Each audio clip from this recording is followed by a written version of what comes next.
The broadcast is now starting. All attendees are in listen-only mode.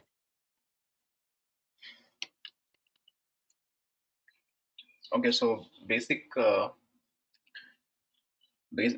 Scala activity we have seen. Okay, let's go and check some other. So again, we'll open a Scala cell.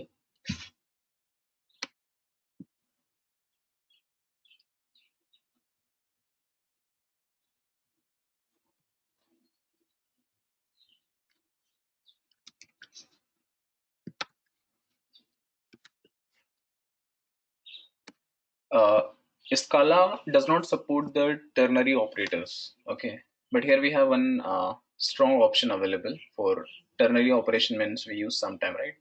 Like if this is if first condition is true, then second condition, then maybe third condition. So this notations are there in programming like uh, Java, okay, or object-oriented programming.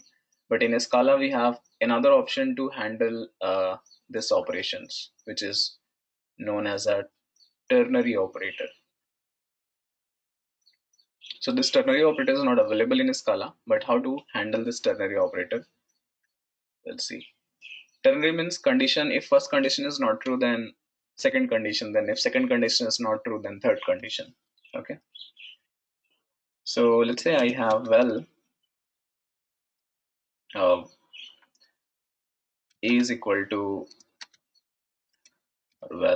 D is equal to 1000.00. This is one value which is a type of double. Okay. Now I'll create a condition on another variable f and say here that if D, whatever we're writing, this is the logic. If D is greater than or equal to 1000 or maybe 999, and I'll talk about this logical operations today, and 1000 is less than 1002.00, or maybe I can write here directly D. So output should be 1 else -1, right? If I read this line, what this line is saying, first condition, if D value is more than 99, so can I write this 99.0? Well, take it, but I will give a double value. And second condition I'm giving, if it is less than more than or equal to 1000, then return me 1 or return me -1. If I enter this, I'll get the answer as one second, I'll get the answer as 1.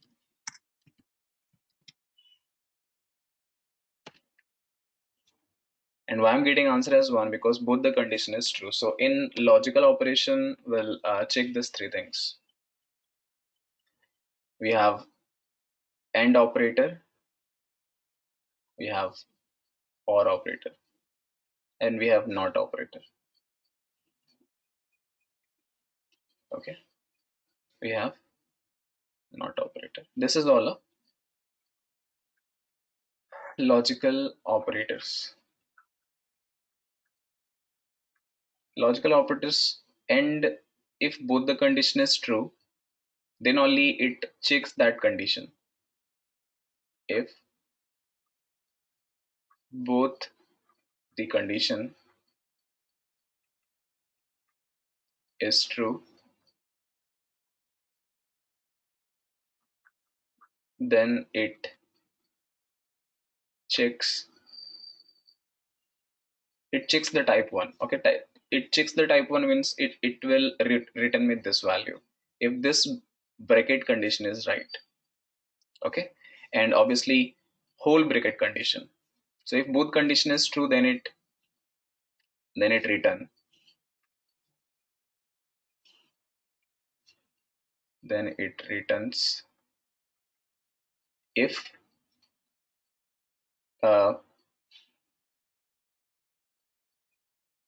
if checks or operator, if one condition is true out of two. Okay, so in or operator it checks if one condition is true.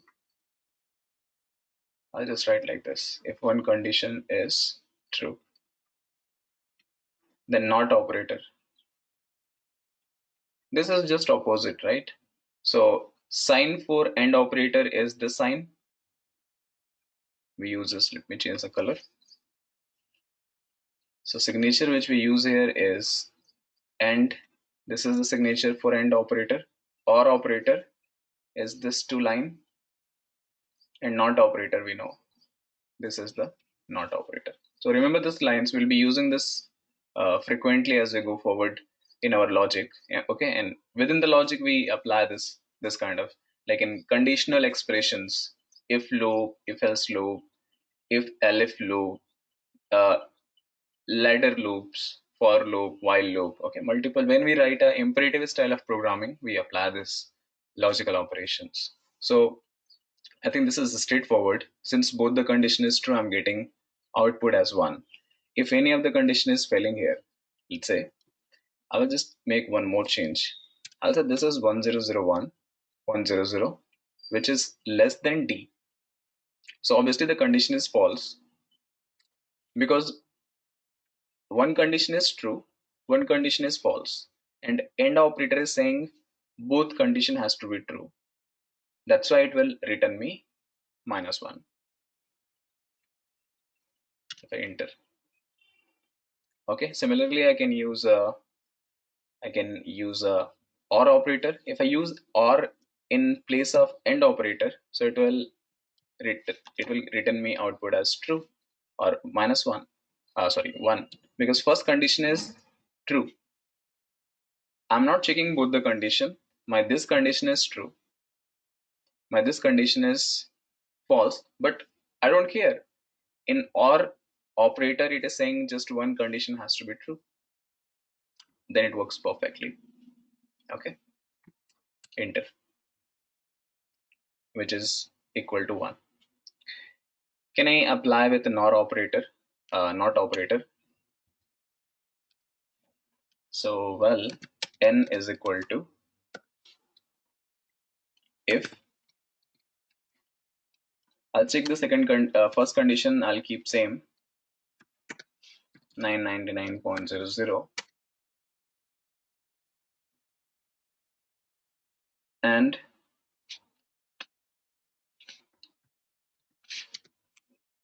D is not equal to 100.5.00, return me 1 else -1. If I use this condition, then I'm using here not equal to, and which is true. So here also I'll get answer as 1, because this condition is true, this condition is also true. Now this one crux in our Scala programming. So instead of this 1, can I write this one in a string and now check the output, how the output will look like?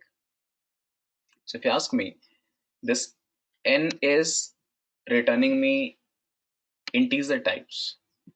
Here, if you check all this query, they're returning me integer as a data type, because the output is 1.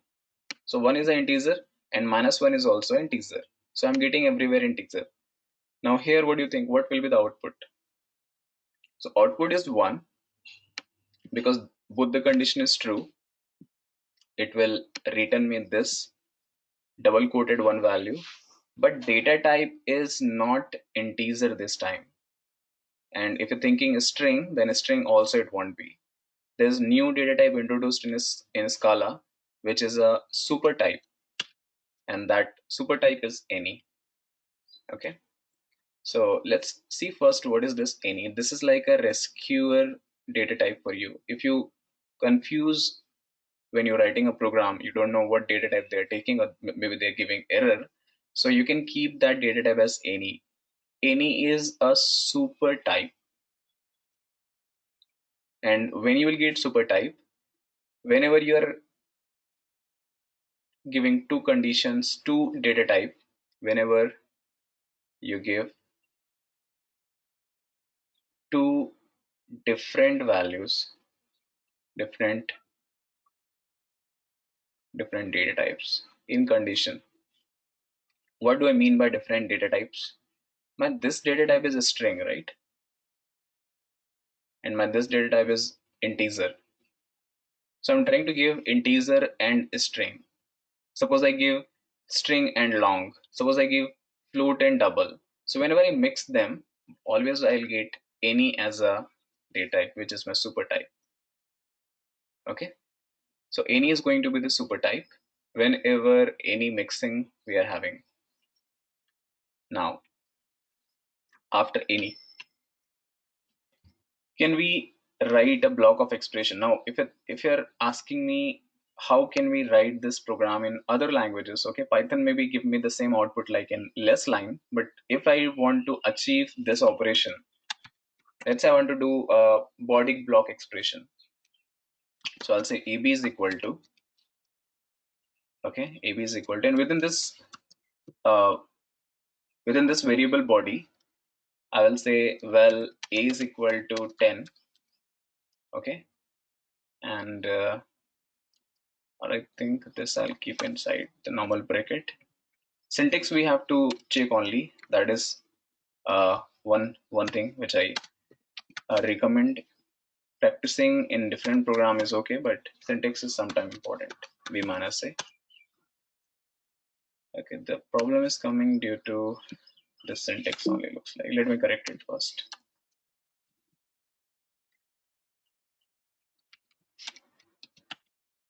Okay, so this was the right syntax which I was using earlier. Now output is 5. If I write the same program in Java, this program, this will at least take 10 lines to prove. Why 10 lines? Because I'll be creating class first, then I'll be creating variable, then maybe I'll be creating functions, then I'll be creating object, then I'll be creating main method, then I will instantiate it, then I'll print it, then I'll close it. So almost if I write line including the parenthesis, it will keep minimum 10 lines to achieve the same output. Okay, but here it is just straightforward. You said, well, is this, b is this, b minus a, 15 minus 10 is going to be 5. That's my output. This is like a block expression you're defining. Okay, if a value will be this, b is this, then what is my output of ab? So as I said, currently it's like we are learning Scala grammar. This is all basic operations within Scala. Now we have seen one more point as lazy evaluation, right? That lazy is very interesting point actually, or features I would say.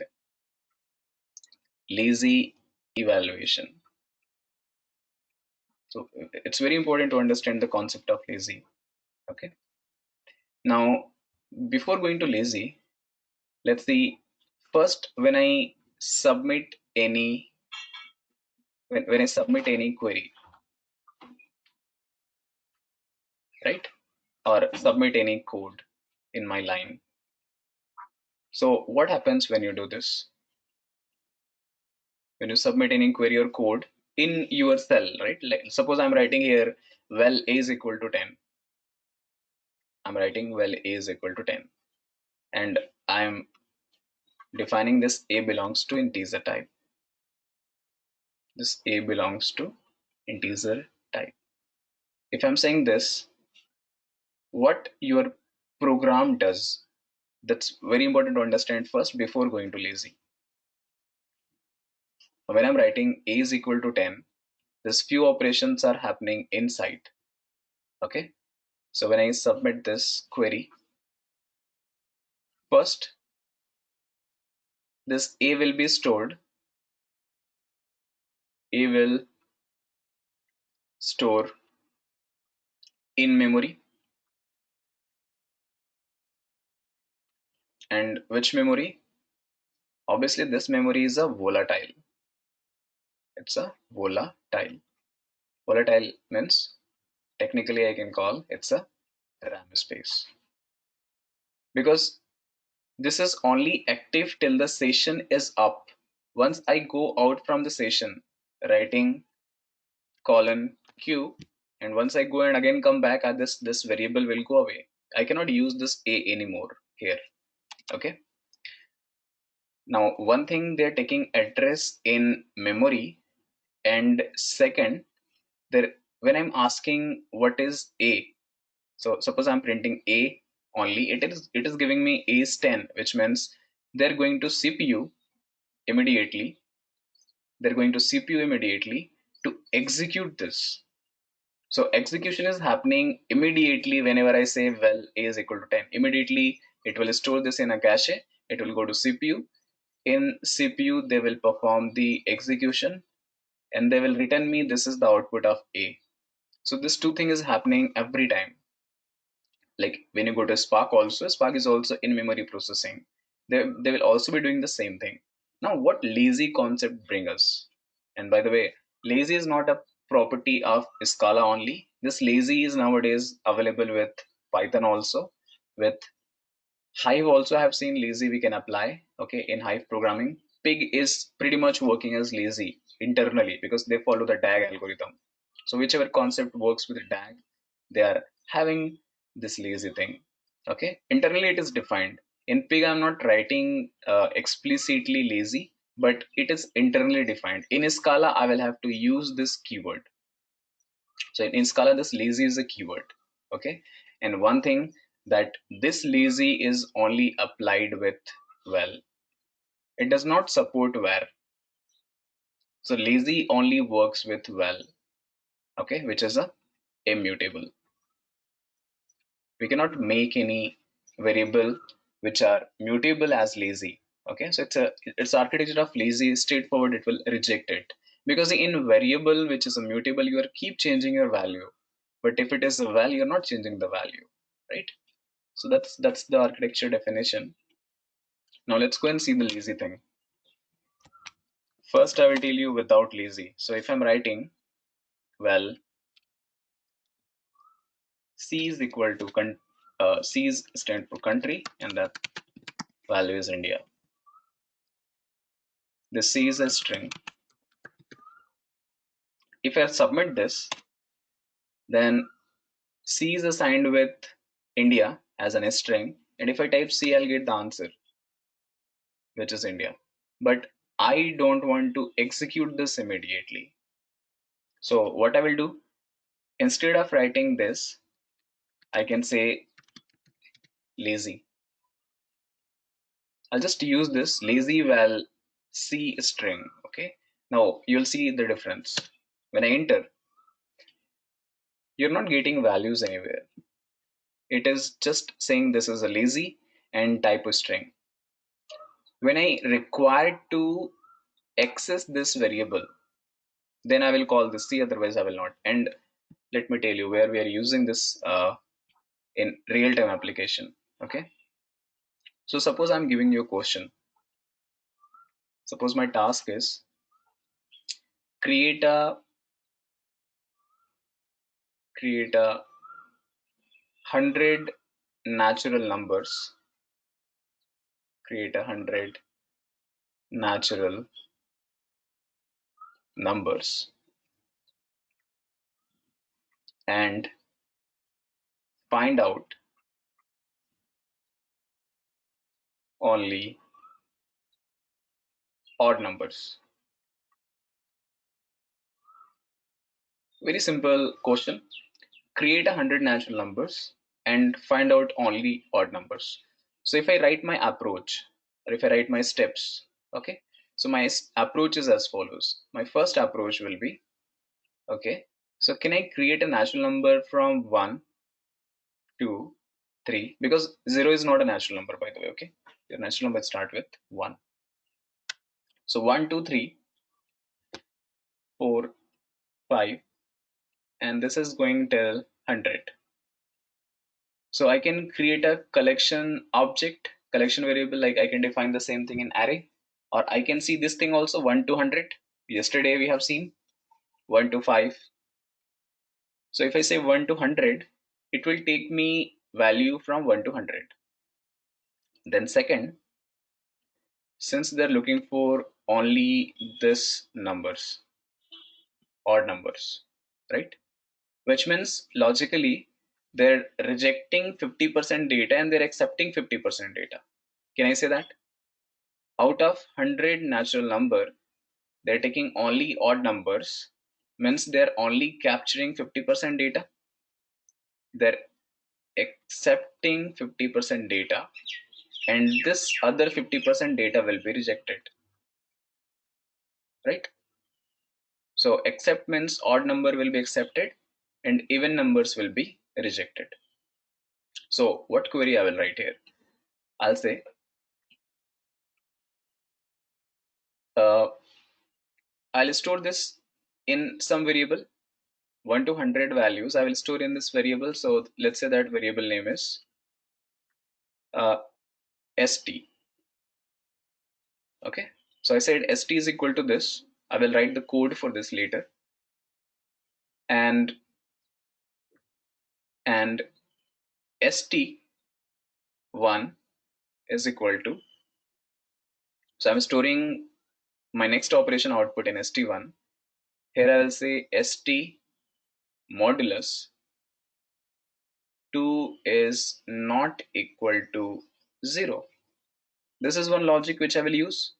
I will just write this st modulus 2 not equal to 0. I'll read this line of code for you. Okay, st modulus 2 not equal to 0. So first let me pick 1, because when I say st modulus 2, it will go from 1 to 100 one by one, just like iterative. So 1 modulus 2, what is the reminder? And we know, do we know this sign? The sign is for modulus sign. Okay, this is a modulus sign which is giving us their reminder. So let me use a math here. I'll say 1 is divided by 2. So if 1 is divided by 2, it will be divided by 0 times. It will be divided by 0 times, and 1 minus 0 is going to be 1. This is my quotient. This is my quotient, and this is my reminder. Because your modulus does not give you output in point form. Okay, you can't say 0.5. It gives the absolute value always. So this is a quotient and this is the reminder. Now one more thing, if you notice, okay, or like one note, whenever we divide any smaller value, okay, so if our, let me write this note, if our numerator is, if our numerator is small, remember this point, if your numerator is small, then, and I will write this in some bracket,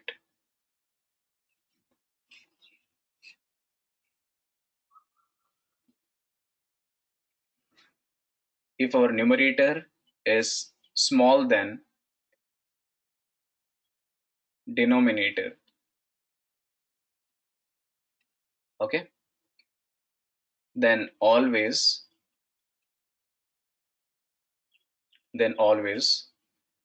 numerator itself is, numerator itself is reminder, itself is reminder. So if you remember these points, right, if you remember these points, things are very easy for us, that we do not confuse basically. So in 1 modulus 2, similarly, if I say 99 modulus 100, if I say 883 modulus 999, all they are following, all these three example are following this thing. Numerator is what? Your upper value is numerator, right? So if I say 99 by 100, this is the numerator and this is the denominator. This is the numerator and this is the denominator. Now, if it is a bigger value, so obviously it will divide and check the remainder. Suppose I say 17 divided by 3, right? So how do we divide this value? Well, we'll say 3 will be this side, 17 will be in a value, actual value. Now, how many times you can get less than 17 if you multiply with this? So I think 5 into 3 will give me 15, because if I multiply 6 times, then 6 into 3 is giving me more than 17. So I need to check for the less than. 5 into 3 is 15.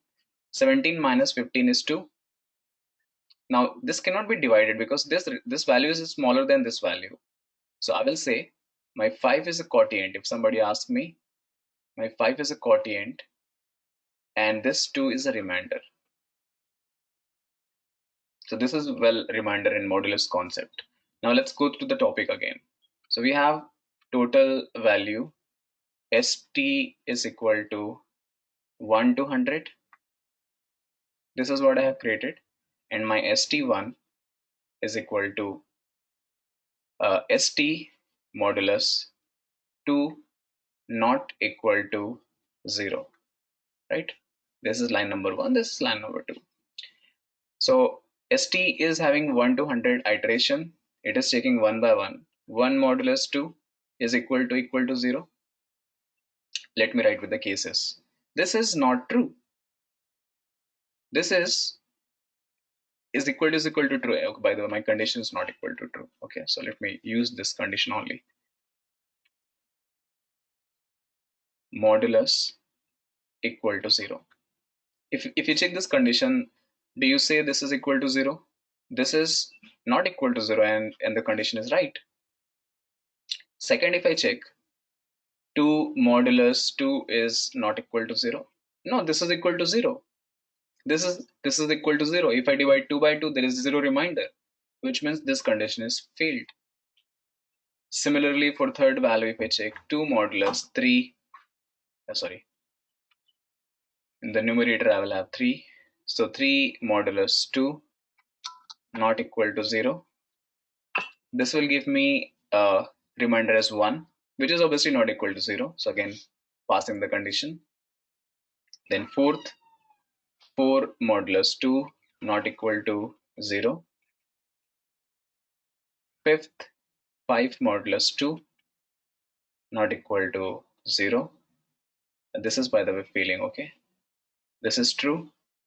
Then likewise, if I check, all the even number condition will be failed and all the odd number value will be passed, like 1, 3, 5. Similarly, 7, 9, 11, 13, and so on till 99. Right? So I'll get 50% output and 50% output will be rejected. I'll just collect 50% output.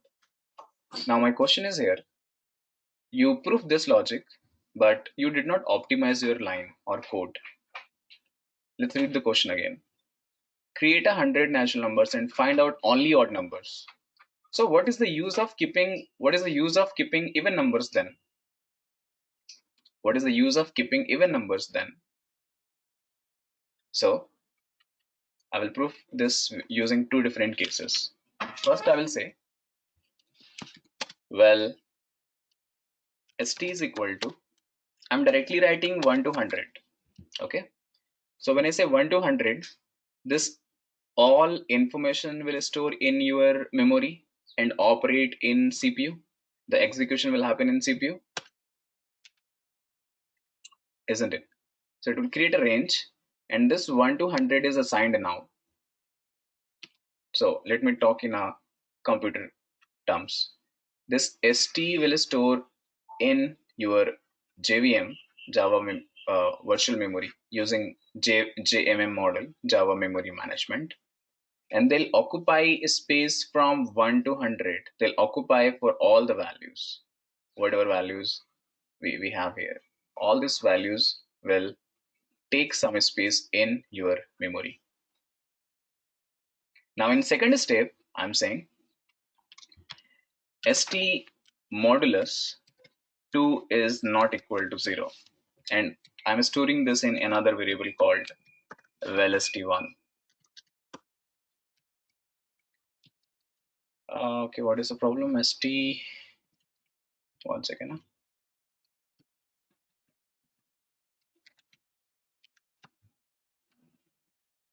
Okay, so this is a mutable. They're saying I'll do one thing. I will try to make this as mutable. So I'll say var.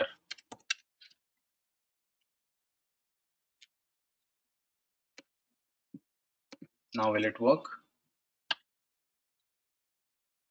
Percentage is not a member of a Scala collection. Immutable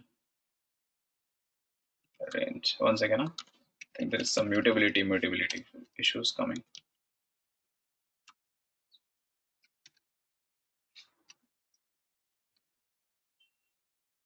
Is not a member of a Scala collection, so we cannot apply here.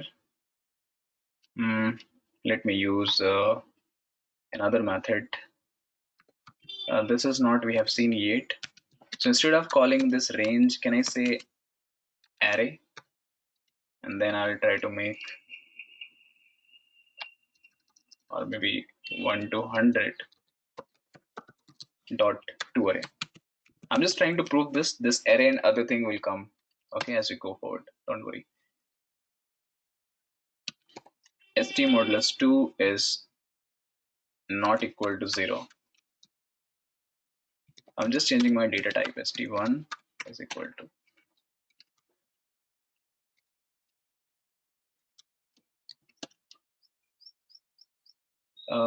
Why this is not working here?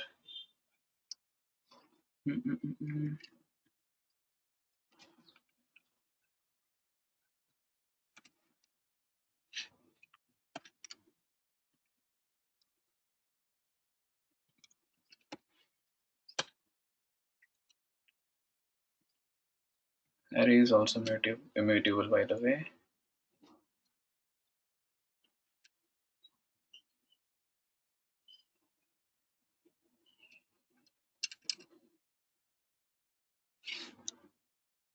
So 1 to 100. Let me import one more thing. Import Scala dot collection dot mutable dot array buffer. Maybe this time it should work.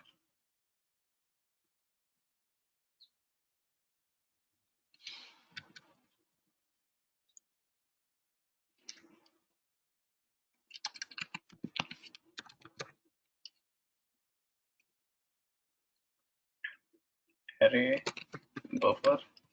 And there's one thing which I'll take in your notice. Something doesn't work in this cell, which works in IntelliJ. So that's one problem I have seen. So same thing we can try there in IntelliJ. It should work there. But let's understand this basic syntax.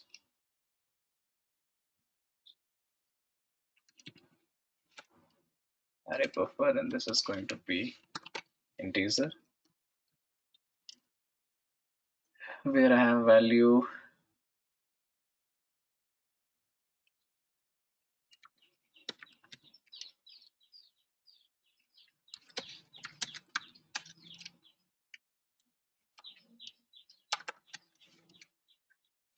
okay. Then st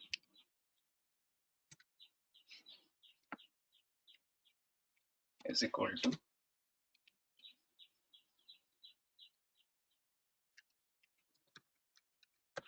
I'll just write this,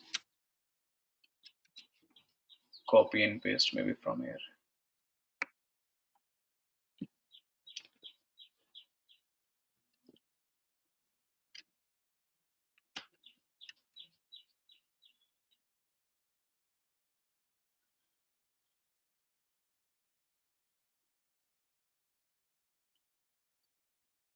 too many arguments. 20.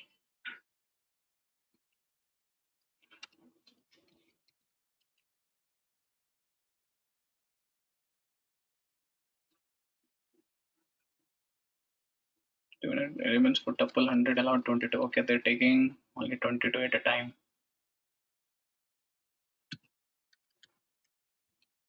St is equal to, I'll store in a set, copy, paste.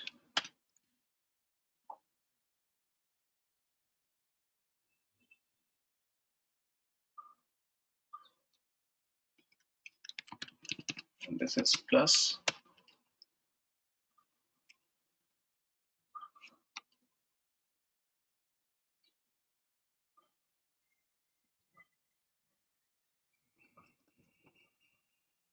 I'm just adding set of 22, 22. Okay, so 22 is first set, 44 will be another set.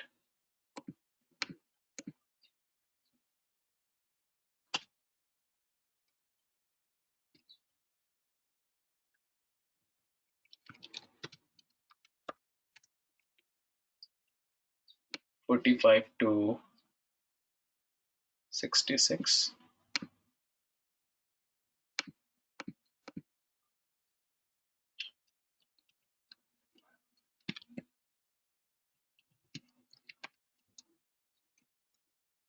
Then 67 to, let me try with this, 22. I think it should be 88.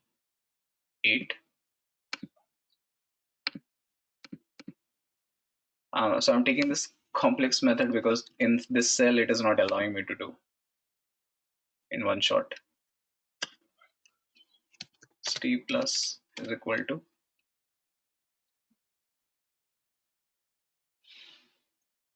89 to 100.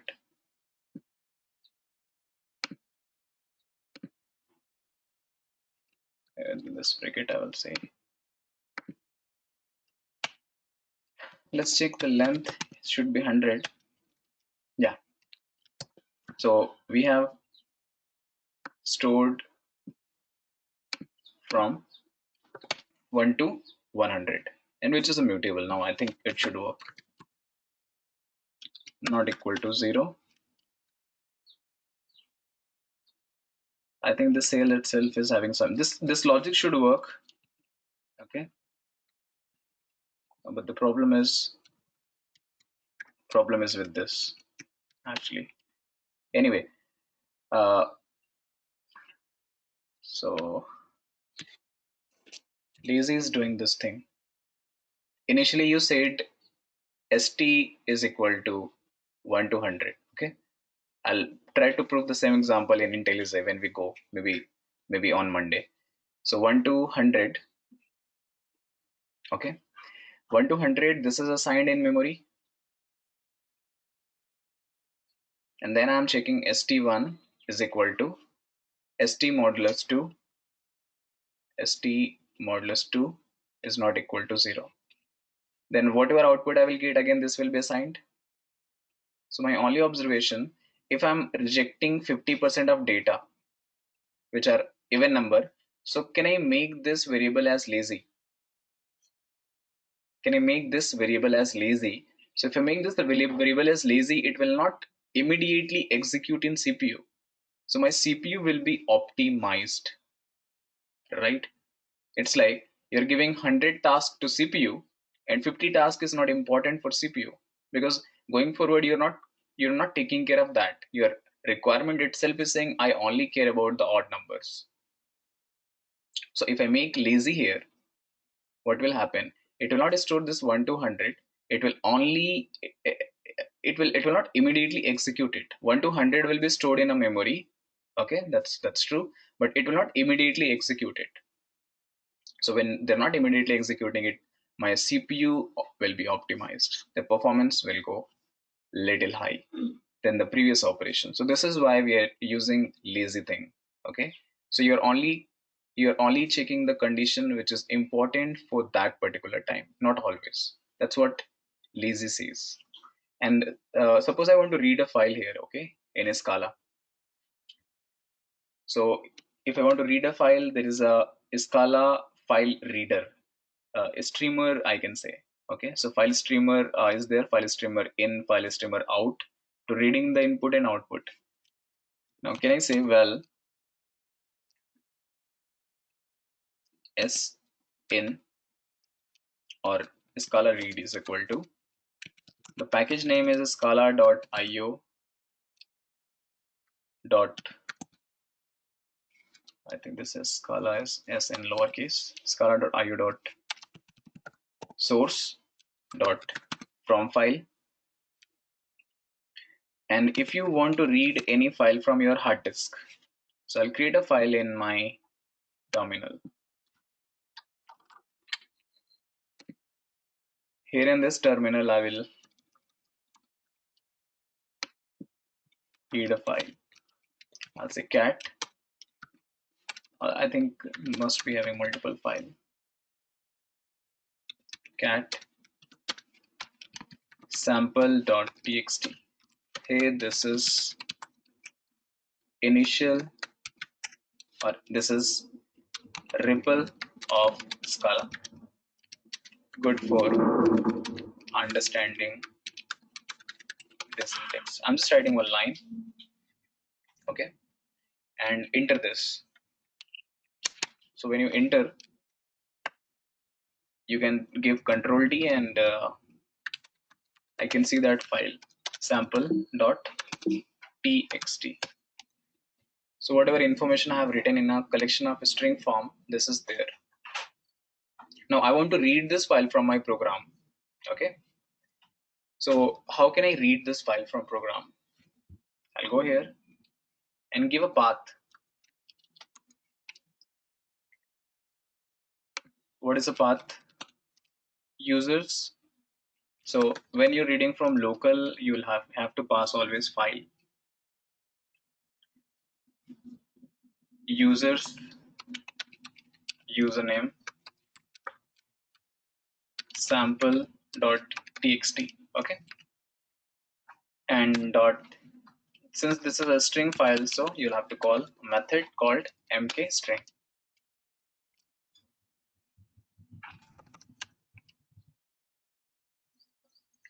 File not found exception. 1 second. Yeah, look, why you are getting error. Maybe I'll remove this file thing. Okay, this is reading, so file is not required. If I'm giving any file, any other file name, let's say I'm giving sample1.txt, then immediately this program returns me error. We should know the internal process, what is happening here. Now when I'm passing this line, okay, check this line carefully. When I'm passing this line, it is immediately checking this file, that do we have this file available in this directory location. If file is present, then it will give me output just like above query, because this file is I have created just few minutes ago, right? But this file I have not yet created. This file is not existing there, and that is why the error is file not found exception. Now if I make this lazy, okay, if I make this lazy, then this problem will go away, because then you'll understand lazy is not immediately computing it. As soon as I submit this line, as soon as I submit this line, then immediately this is going to CPU and computing it, core processing unit, and trying to compute this line. Okay, but if I make this lazy, then it will not compute this immediately. It will just like a scoop job. Okay, I can relate this with a scoop job. In a scoop query, when you're submitting, right, in a scoop query when you're submitting, immediately this is going to CPU for execution. But if you make a scoop job, what used to happen, this is stored in your RAM or in your some disk. Then later on when we're calling this job, it is going for CPU. The same concept is lazy concept. So lazy says if it is not required, why don't you hold for a moment? you submit this line after some time when the actual requirement comes. Okay, so can I make this lazy now just to remove the error? I'll say lazy equal to val equal to read. 1 second, read this line. I'm just making one change. I said lazy and then other thing. Enter. There's no error because it is not computing it currently. It is not checking even we have that file or not. Now, when I say read now, then it will go to computation and now it will throw me exception, file not found exception. But at the moment I said, well, lazy well read, can I go there and change this name from sample.txt to sample1.txt? Can I do this? Now I'll go here again and do the hacking, and now I can read the file. So if you don't know which file is coming after how many days, and you don't know, you're not sure about the variable, okay, what element, what variable you're going to take, then always recommendation, if something is not known to you, please make that variable as lazy. Lazy will take care of it.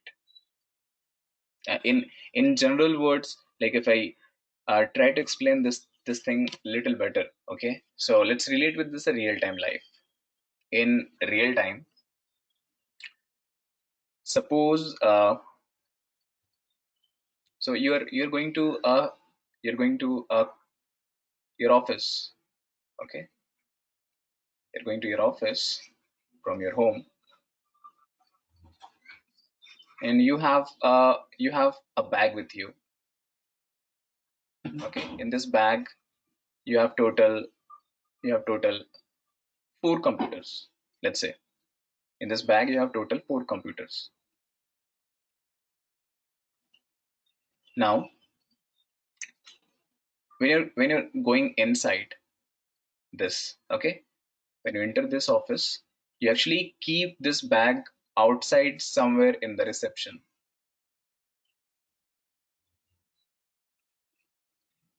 You keep this bag outside in the reception, and so obviously this bag will go here and all the four computers are inside this bag, which are which you have hold in this location. Now when your manager says that we need that computer today, or maybe you remind, okay, I need one computer from this bag, then again you will come from your office to your reception, right? Take that one computer which is required for today, and you will go back from here to your office. This is one case. Second case, you're directly going from your house and directly going to office with all four computers, which is not even required, which is not even required. What is the best case here? The best case is this, right? Obviously, what is required in that particular time, we should notice that and follow our case accordingly. Okay, this is one metaphor I'm trying to use for lazy thing. This is the concept of lazy. You're only caring about the information which are important. Here, without anything, it's like you're taking the whole thing directly to your office, and then maybe you are not looking for all four computers, you're looking for just one computer, two computers. Other two computers are waste of your energy. You've taken them along with you, and those are not useful today. Maybe day after tomorrow, or after a week, you will be needing these four computers. So instead of this four computers, it can be anything. I can take any other example. This is the lazy. So lazy is actually a good concept, especially in a cloud computing I've seen. So one thing I will tell you, in a cloud computing like Amazon Web Services, uh, GCP is also there. Microsoft, I have not much, I've not worked more on that side. So, but they also be having the concept of lazy. Now here nowadays, we can create a serverless architecture. We can create a serverless architecture. What do we mean by this serverless architecture? When we need the server context, then only we will create it. If it is not required, we will remove the server cost. So this is the cost optimization solution, more into the cost side, because I'm not keeping server 24/7. That's the one pain point for the company. 24/7, if I'm keeping the server, right? This is running 24/7, and my billing will happen per second wise. Now here, if it is a serverless, only the server will be contacted when they are required. And all this concept can be done using lazy, using Lambda. So we'll see when the time comes of this serverless thing and how can we contact informations accordingly. Okay, so I think this is good for today, lazy thing. Now from Monday we'll see some other conditional expression like if else condition, for loop condition, while loop condition, break statement, continue statement, and I will try to write all this line in IntelliJ. This is done. Okay, I think we know the basic syntax now. So from Monday we'll start writing all these commands, all this concept in IntelliJ, and we'll see how the thing will work here using the OOPS programming.